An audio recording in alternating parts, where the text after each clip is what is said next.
Hey guys, Crew Blind Wave, I'm Eric. I'm Rick. And we're back with Lost. Last time on, Rick, what happened? Boone had an experience. He had a lesson. He got sent on a ride by John. He did. And what did he learn? Whoa! Oh. Michael. Whoa! Hey, Michael, you see flashbacks? You see my son? You see flashbacks? You listened to your old man when you were 10, right? Yeah. Yeah, I listened maybe a little too well. Got a new attorney lined up. We're playing for the last of the deodorant sticks. I don't want to lose a kid in the jungle of mystery. That's with John out there. Drunk. Walt! Michael's not gonna be happy about this. He's teaching him valuable skills. Wait, it's not like he's... No, I'm not Stop. sure if Michael's right or wrong, No, I know, I get you. but I'm just saying he's not gonna be happy. I mean, Michael could have caught Locke doing a lot worse things than he's been doing. Yeah, this is useful shit. Playing my son against me. I want to have a... Jeez. Someone's been stabbed. As long as we're here, I think Walt should be allowed to realize his potential. Stay away from my son. Boone really came to his aid quick, didn't he? Did? He's making disciples, Eric. I need some time. I'm not even a father, I can't imagine that feeling. I guess him going's not in the picture. No. Annotations fragmented. Except for the fish song. The what? But when I ate the They float. We got an axe and a whole bunch of trees, man. Don't build a raft now, Eric. Green Lantern in the Flash. It's in Spanish? It's a polar bear, Eric. Huh? Weird. Who's that? Let's talk tomorrow. I'll call you tomorrow. What the hell is going on?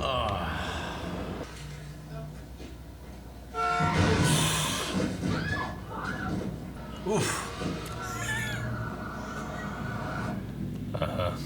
So fucking beautiful, look at that. Am I being punished? This is us taking control of our destiny. Walt's got a good eyebrow raise. He does. Diary, the little limey run just won't let up. Oh! Uh-huh. Oh, the sound of that punch. You hit like a punch. You didn't really read it, did you? I just haven't gotten around to it yet. That was so badass of Charlie. He just took, that sounded like a freight train hitting him. Dead. And he just tanked it. So you guys just gonna keep coming back without any food? Hey, I'm serious. Uh-huh. What's going on? They ain't take a day off and hunt. Stay away from my son! He didn't. I was just Walt, I don't want to hear from you. I was just giving him this pencil to give to you. I thought you could use it. Consider it a peace offering. Thought of that quick. I get you with my son again. I'll kill you. That look you gave him. But you will listen to me.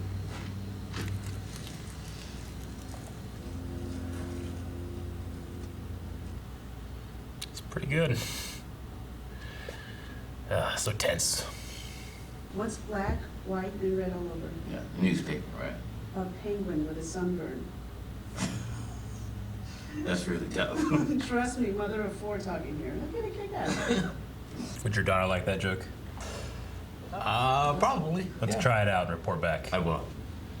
Hey, this isn't gonna be awkward. Susan? Susan. Okay. I was wondering. I'm just to say you're expected to make a full recovery. Yeah, after a year of physical therapy. A year? What is this about? Brian and I are getting married. Gonna get him to sign away our rights. We're moving to Italy at the end of the month. Brian's taking over the firm's Rome offices. Sounds like Brian's on a roll. You can keep holding on if you want, but ask yourself, why you're doing that? Is it for him? Or is it for you?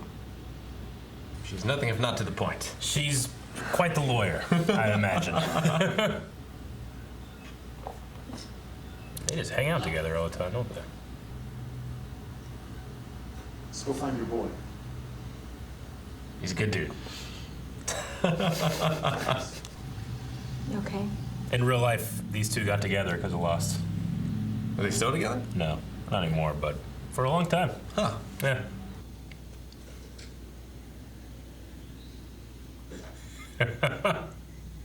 It's just like pentagrams and Cthulhu rituals in there. I love that they just chose to stay on this moment for so long. It's like Sawyer in the briefcase all over again. Uh-huh. Come on, Vincent. I think Vincent would have lost a couple pounds.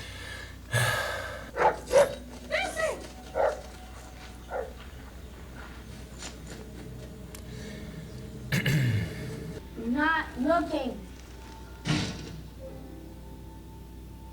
Oh my God.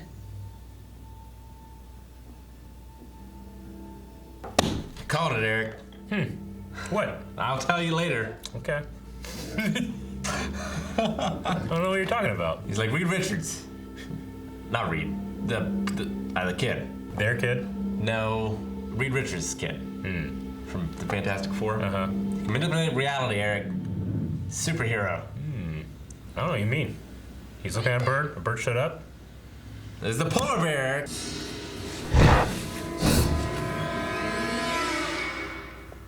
I don't know what you're talking about. Sometimes when he's around, things happen.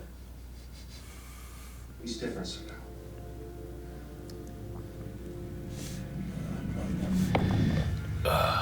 Over here. I love when these actors get to flex on, you know, their actor muscle on these. Yeah. In the flashbacks. Yeah. Walt! Man, Eric, you'd never be able to find him. No, I would not.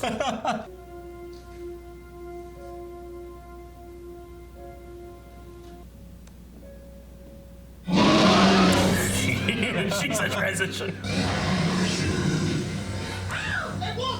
It's gonna be a lot of meat. Man. Brian loves you very much. And he wants you to stay with him, but it's not his choice. You're the legal guardian. Right? Ugh. Vincent isn't mine. He's Brian's. Brian said you could have him. Fuck Brian. Jesus. Oh, that's so scary. They get a lot of use out of that bundle of trees there. Yeah. Yep. You give him a knife, man?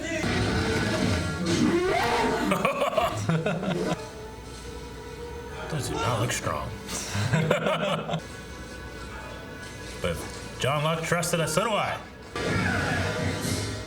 Jeez. That's a mighty blow.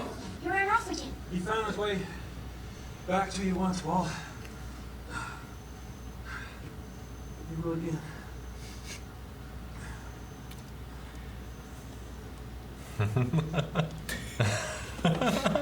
A smile. Ugh. A penguin with a sunburn? That's dumb. No cookie then. Yeah. As long as he's not back on the heroin.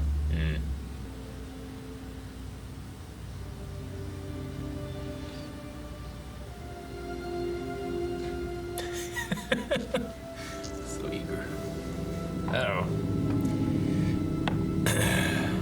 But there's no sense going out into the jungle in the middle of the night. Speaking of in the jungle in the middle of the night.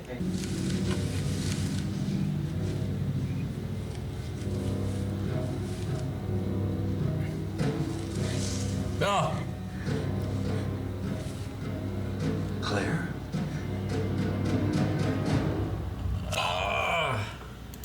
Now you have to wait a week. Oh, that is good. There's a lot. There's a lot. I don't know why. This one specifically, it really hits me hard. Yeah? Man, it's rough. Like, it's hard to know without knowing more. Like, who's more the asshole. Yeah. Like, Michael didn't seem to be doing anything wrong. No. But, like, you know, was he? And we just didn't see it. Is there something they didn't show? I mean, the first time we see them, he's really into this relationship. He says, "You won't marry me." It's almost as if she has like some kind of reservation even in the beginning when it's happening, you know? Yeah, I mean, it could be it. Like, you know, he's a starving artist. kind of thing. Like, she seems very ambitious. Ambitious, and is she just looking for a provider? Yeah. Kind of thing.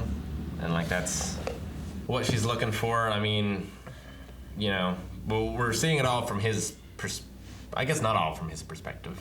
Like, we're seeing a lot of it from his perspective, but like... We did have a scene that, like, that's the first time we've had this flashback where it's more than one person. It's Walt and Michael. It's Walt and Michael, yeah. So, like, he... what's his name? Brian Porter. Never seemed interested in being a dad. Yeah. And, like... Well, he also offered this woman this job. And she's like, well, that's not how it was in the beginning. But the way Michael responds is like, oh, I see how it is. Like, implying that this guy only hired her to get her away from him, Right.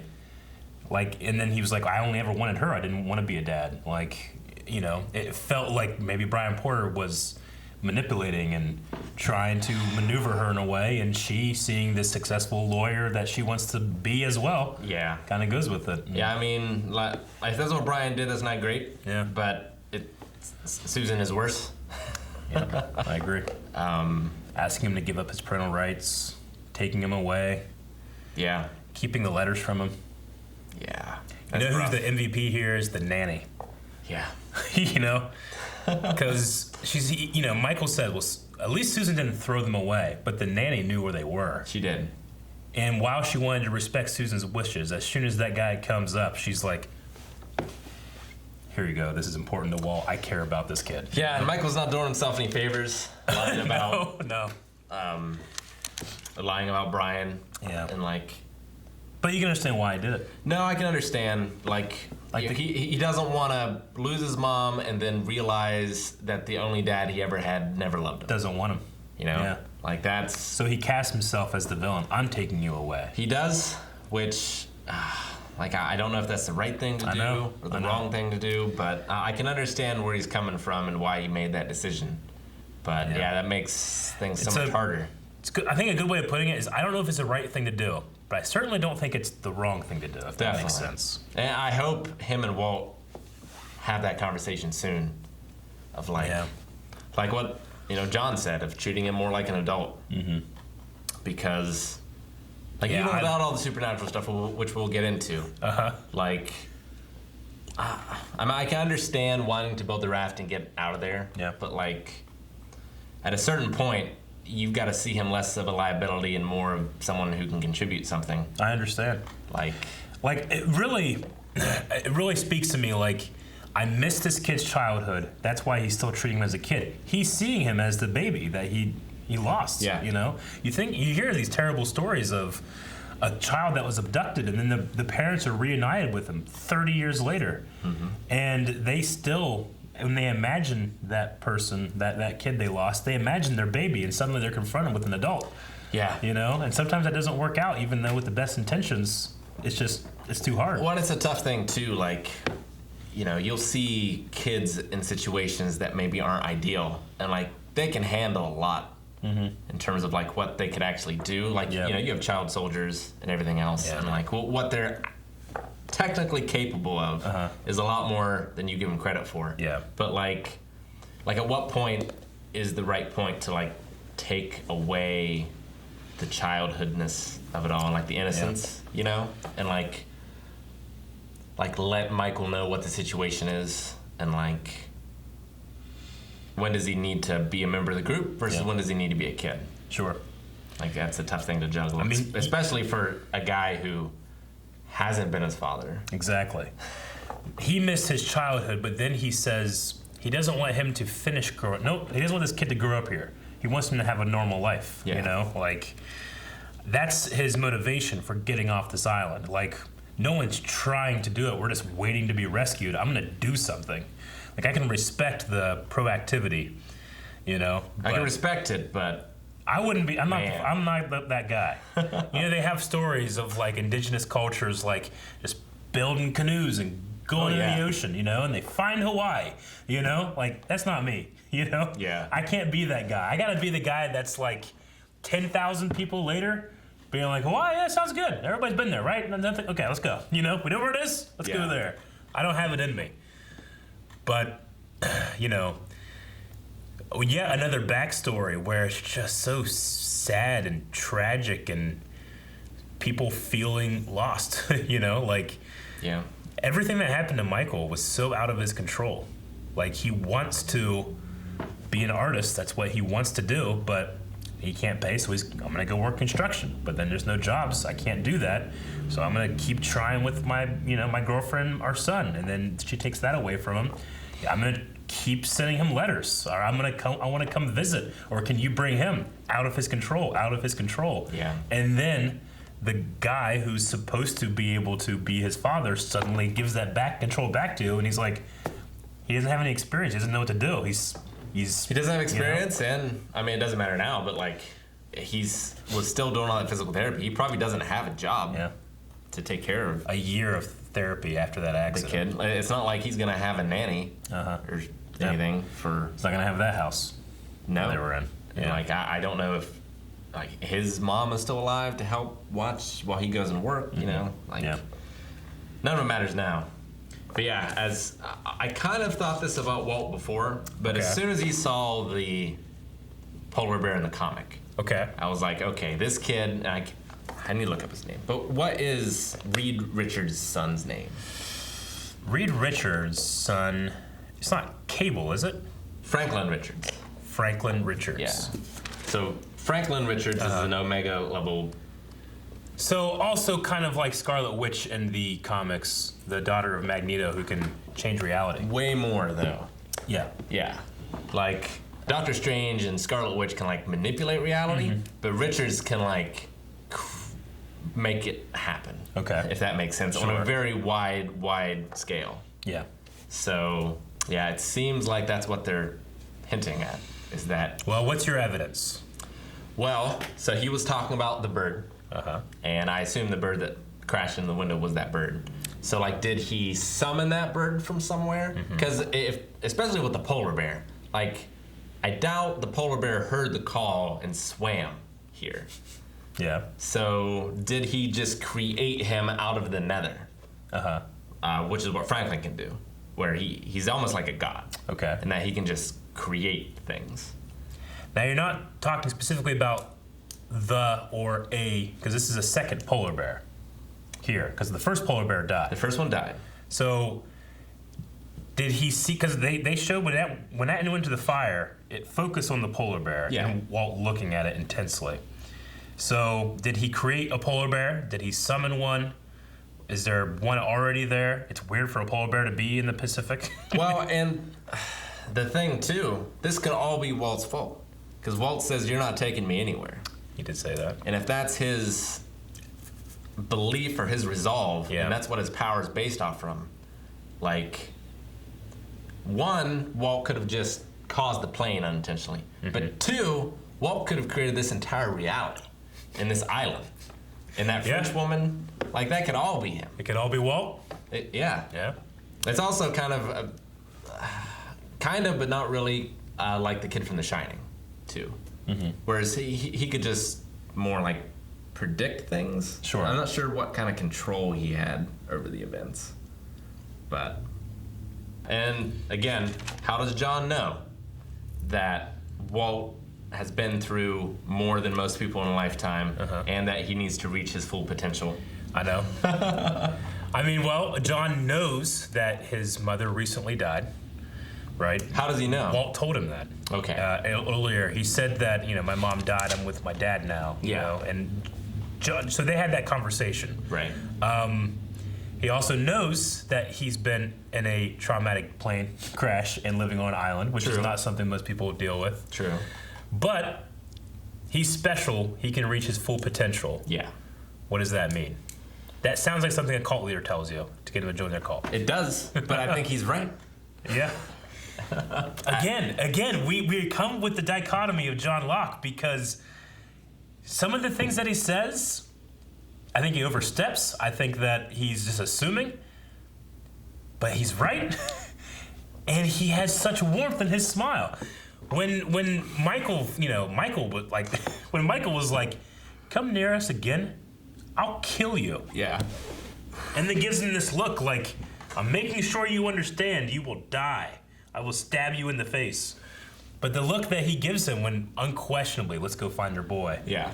Goes out, helps him, and then like, you know, they just give each other the man nod, you know?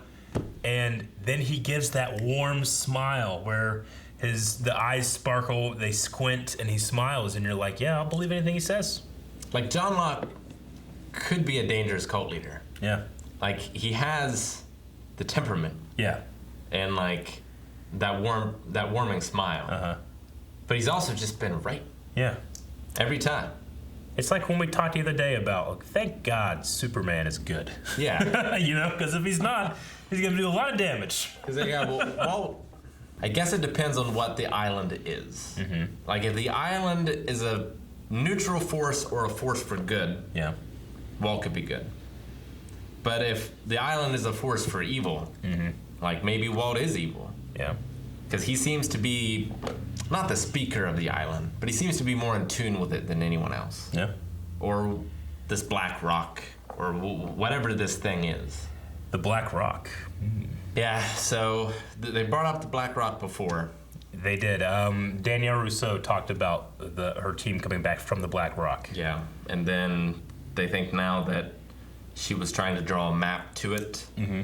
And Claire also has been having dreams about it. Mm-hmm. So it kind of reminds me of like the markers from Dead Space. Okay. I don't know if you've ever played Dead Space, but like they are these rocks that have like this intelligence to them and can also create a sort of life almost. It's kind of like what some of the speculation is about the rock in 2001: A Space Odyssey. Okay. Of like it's the monolith. The monolith. Yeah. Of like maybe this is a thing that created life, or it has some divine power, or is it in itself divine. So I wonder, if this black rock is like a divine thing, as in like created by divinity, or has divine power in it, or is it in and of itself a divine power? Like a seed of life, in a way. Yeah, like if you put it to a scientific term, one of the ideas of abiogenesis, i.e. the beginning of evolution, is that it actually didn't occur on Earth, that it was seeded by like an asteroid or a meteorite that hit. And then those organisms end up becoming what we have now. So like a prime mover. Yeah, it could be that on a scientific level. Yeah. It could also be on a divine level. Sure. Of the difference between like a god or the Holy Grail. Okay. So it's either something that is in itself divine or something that's created by divinity. Gotcha. Or it could also be an alien. Yeah. Artifact too. Yep. Unless it's more metaphorical in that there isn't an actual black rock. The more I think about it, the more lost I get. And that is, what great title for the show. I agree. I love the theories. I love, trying to think about what it could be, and then what the characters, what do they think it is, like all that stuff is so fantastic, and I can't wait to get into more. I guess I would back up a little bit on the Walt creating the island and everything else, because then like why would Walt be able to walk? If it was just Locke. Locke. Yeah. That's what we gotta do. We have to refer to our master list, because we also have Claire. If Walt is this, this was called Special, the name of the episode, Special. If he's special, who else do we have in terms of special? Locke seems special. Locke seems special. Claire's baby was said to be something. Yes, Claire's baby was said to be something. Like, why would Walt create that? If Walt is the arbiter of everything that's happening, Yeah. Would he create daddy issues? Would he create Sawyer's revenge? Kate's Also, lostness. Yeah, like, or is he just like could just be special? Yeah. Like the island could be getting Walt there for its purposes. Yeah. More than Walt creating the island for his purposes. Yeah. But when Claire came back, she wasn't pregnant anymore, right? I'm pretty sure she didn't have a belly. I don't know. Can we look? We can look. And it is so hard to tell. And I don't know if it's just that TV or if it's supposed to be like that. It's not the TV. Okay. You are not supposed to know. All right. I think that they intentionally do it this way. Yeah. Film it this way. Well, it's dark. She's facing camera. Yeah. But you don't recognize it's Claire until it's too late to see, which I think is on purpose. Yeah. You know? My guess is now is that she's no longer pregnant. Yeah. It's my guess. Because why else let her go? Yeah. Unless she escaped. But I don't think she escaped. Okay. But that's a big development. It is. Because now, like, assuming that the baby isn't there, they're going to have to go and find that baby. Yeah. I assume. Yeah. And even if she is still pregnant, like, it's to their best interest to hunt down this other population. Mm-hmm.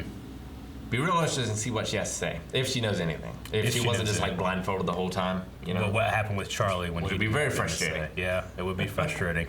Although we did at least get to see what was inside of Michael's wooden box this time. We did. Yeah, I honestly had kind of forgotten that they had shown that before. So when that happened, I was like, oh yeah. He found it last episode, I think. And he was looking at it. I was like, another thing that we aren't allowed to know what's inside of it. Yeah. Create a mystery, you solve the mystery, but then you have a hook like this at the end. You're like, wait, what? Yeah. Damn it. Previously on Lost, you got to watch it more, you know? To your point, though, of, you know, talking about this idea of Walt creating reality, or at the very least, seemingly affecting it. You know, summoning a bird. Is a bird already there? Did the bird ever exist? You know, like the polar bear. We've seen a polar bear before, then it died. Now we have another polar bear right after him, focusing on a burning polar bear. But Locke was talking about see it in your mind's eye. Yeah. And Walt, who just failed the knife throwing, does it perfectly. He does. And then he says, I could see it. I really could see it, Mr. Locke. It was as if it was real. Yeah. And what does Locke say? He says, who's to say it wasn't? Right. Which is a really cryptic way, comeback to that, but I really enjoy it. And right after that, he talks to Michael about him learning how to use his full potential, and he's not learning that from you. Yeah. So it does seem to correlate that this lesson is about something more than just throwing the knife. Yeah, exactly. Which is definitely the case. But, like, it is at the very least untrained because he can't just automatically make himself know Spanish. Yeah.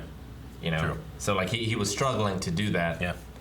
But if he pictured himself knowing Spanish, would he know Spanish? But Do or do not. There is no try. And yeah, like, what could it be? Like, could he make an aircraft find them? You know? Yeah. Like, could he? Like, is he? What's the limit? Yeah, is he like adjusting things that are already there, or is he creating new things? Yeah. You know, like, is it a butterfly effect, or is it a spawning of butterflies? If that makes sense. I don't know. I get what you mean, though. Like, what's the limit? What could it be? Yeah, because it's much different of, like, him throwing the knife. Yeah. Like, that's something that he is directly engaged in. But, like, the polar bear, it's just different. Yeah. And, you know, I mean, to our credit, like, we can't just make polar bears show up, but if you get an idea and you see it in your mind's eye and you make it happen, Michael is making a raft. He's gonna make it happen. Yeah, like You're not with the raft idea, I don't think. I don't love the raft idea. Man, I don't know. Like, they haven't even mapped the island yet. No. Like, you gotta map the island, you gotta map the stars. You do, and it seems like the person that last tried went insane. Yeah. Like, before I'm even thinking about a raft, I'm at the very least trying to map the stars and see if anyone knows anything about stellar navigation. Astronomy, navigation, yeah. Because, man, you just go out there, like, whatever dangers on the island, I feel like way more dangers out on that raft. Yeah, there's also... You're not going to die of dehydration on the island. Yeah. No. There's also, like, the study of currents. Yeah. You know, how the world's ocean's currents work. I mean, that is directly tied into shipping lanes, which are traveled all the time. Yeah. You know, so if you can get into a shipping lane, that's exactly what Tom Hanks did in Survivor. He was able to figure out, because he was a FedEx employee or an executive or whatever, where most likely the shipping lane was going to be when he was looking at the currents around his little island. So that could be a way of trying to do it too, if you don't have knowledge of stars or that kind of navigation, you know? Could be. I really love this show. I like how there was Hurley setting up a golf tournament for the last sticks of deodorant. Yeah, they're running out. I don't know what, like, the natural remedy deodorant is, you know? I also don't think I'd care. I mean, I could wash with water. You could use soap with like I would imagine boar fat. Yeah, you know? you could do that. And I also imagine that if you're eating a natural diet, I would imagine you stink less. Yeah. True. I would agree. I mean, I think of everything that you can eat on the island, and even though it's a lot of meat and it's worth it, the polar bear is going to be the worst thing to eat because it's purely carnivorous. Right. It's going to taste not great, you know? Sure. Predators never taste that great. You want something that's been eating a lot of vegetation, but I wanted to give a special shout out to the scene where Charlie is looking for the diary, assumes that Sawyer has it, which he does. He does. Assumes that Sawyer isn't going to give it back without a fight, which he does, which he won't. And goes for the, you know, he's a small guy. He's a hobbit. Sawyer's like 7 feet tall compared to him, you know? Jacked. Yeah, and he hits him in his weak spot and tanks the best sounding punch I've ever heard. It's like a Rocky punch. Yeah, it's like Sylvester Stallone go, and they have to edit out. But he tanks it, gives him a look. He's like, you punch like a Ponzi, you know? Which is such a UK badass way to go. Not to go, to deal with it. Yeah. I absolutely loved it. I think Sawyer respected it because he didn't go after it. It was great. I think he respected it. And also, he didn't read the diary. He ended up, Sawyer didn't read the diary. Sawyer, Yeah. So, you know. No, I get you. He's like scum, but he's not a scumbag. He likes to be seen as scum at the very least. But yes, he's scummy. But aren't we all a little bit? Not as much as him. You know, we don't know anything about Locke in terms of family, but, you know, he made a specific point here about respecting Michael's wishes and respecting your father. Yeah. You know, showing your father respect. He did.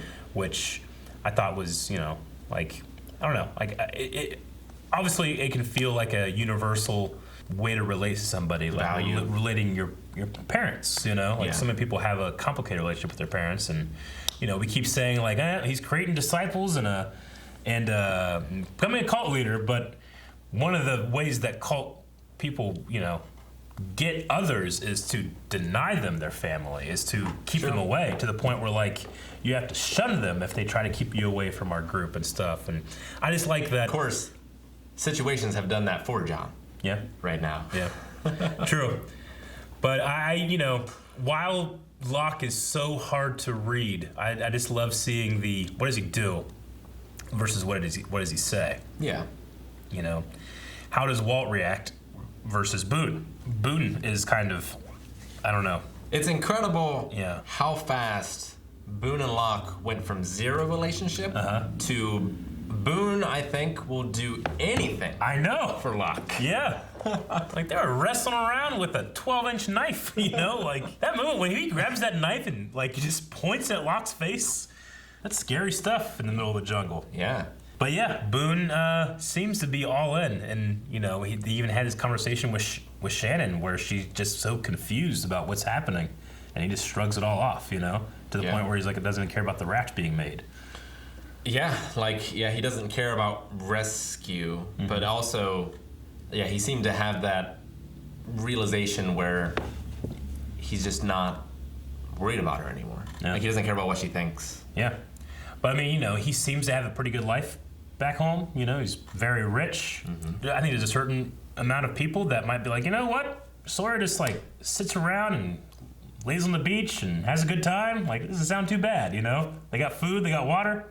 Sign me up. But Boone, who seems to have, you know, dropped that obsession with Shannon. He said even to the point where he said where she thought she died, that he was relieved, you know? Yeah.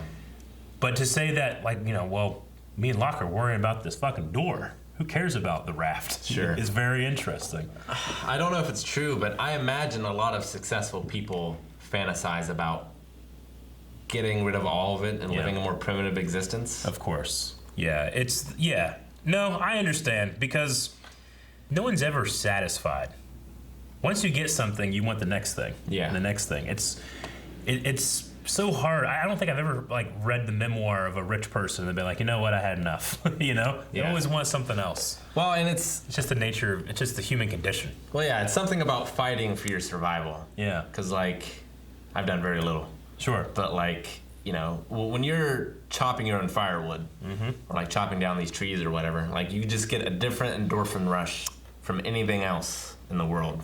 Yeah, I agree. And like, I know not a lot of people are like into hunting, but like farming, like when you eat beef from, you know, like a cow that not only that you help butcher, but you help raise, you know, like on our Limousine cattle farm, we would butcher one cow every year and a half, and it would feed our whole family, you know, for that long.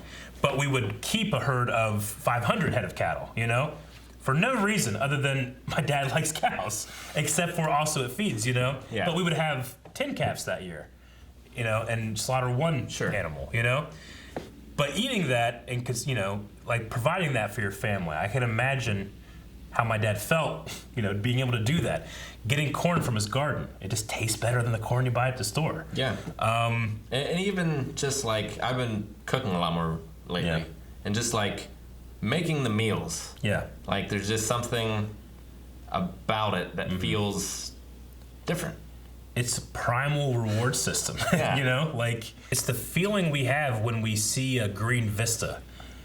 It's because, you know, like, why is this beautiful? Look at this tree, you know, look how amazing it is. It's like, well, you associate all of these things, which is water, which is shade, which is a tree. You look up and it's so beautiful. Canopy, you know, our ancestors were in the trees. That's how we protected ourselves from predators. It's why we all feel a sense of danger of the dark, and children are afraid of monsters, even though they've never been told what a monster is. Yeah. Because you have an innate evolutionary feeling of animals with bright eyes and sharp teeth. It's like, you know? Why waters are so calming. Yeah. Because exactly. You got water, you got a lot less problems. Yeah. But I agree, it's that primal feel of this is important, and I can't get this being the CEO of a bridal company. Yeah. So Boone is either drunk the Kool-Aid or found the good life. I don't know. Well, also, too, it's a lot less stressful and depressing to think about what he's missing rather than concentrating on what he has. Yeah. Yeah. Man, I love the show, but one of the reasons I love the show so much now is our discussions. Like, I just love these discussions. No other show, I think, really gives me these ones. The only thing I have is I was weird that the, like, other man in this episode and the last episode were both named Brian. I didn't catch that. Like, Brian was Shannon's guy last time.